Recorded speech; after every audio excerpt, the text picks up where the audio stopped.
बच्चों, let us read the question, and the question says that a variable frequency AC source is connected to a capacitor. The displacement current remains same with the increase in frequency. तो हमें ये बताना है कि ये statement हमारी true है या फॉल्स है। तो हमारा जो यहाँ पे की कंसेप्ट यूज होगा वो यूज होगा हमारा कैपेसिटिव रिएक्टेंस का, कैपेसिटिव रिएक्टेंस का। तो यहाँ पे क्या होगा कि हमारे पास जो कैपेसिटिव रिएक्टेंस है वो क्या है, इनवर्सली प्रोपोर्शनल है किसके, फ्रीक्वेंसी के।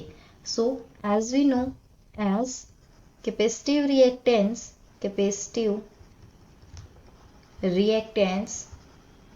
reactance is inversely proportional to the frequency।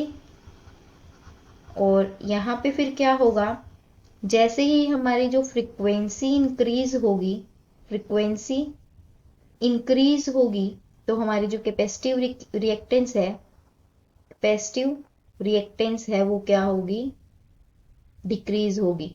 अब हमें पता है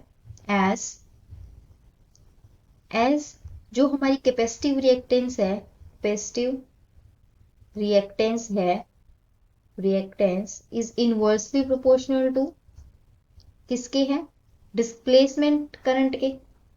सो ये किसके इनवर्सली प्रोपोर्शनल है, डिस्प्लेसमेंट करंट के।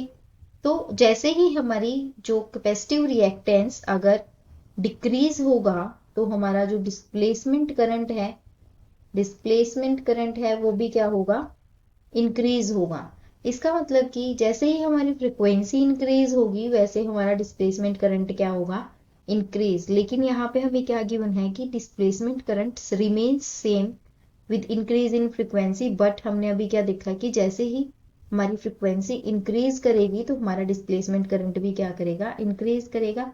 इस वजह से हमारी स्टेटमेंट क्या है, फॉल्स। सो हम राइट कर सकते हैं the above statement is false. अगर ये हमारी स्टेटमेंट फॉल्स है तो हमारा क्या हुआ कि डिस्प्लेसमेंट करंट हमारा क्या करेगा, इंक्रीज करेगा फ्रीक्वेंसी के इंक्रीज करने के साथ साथ।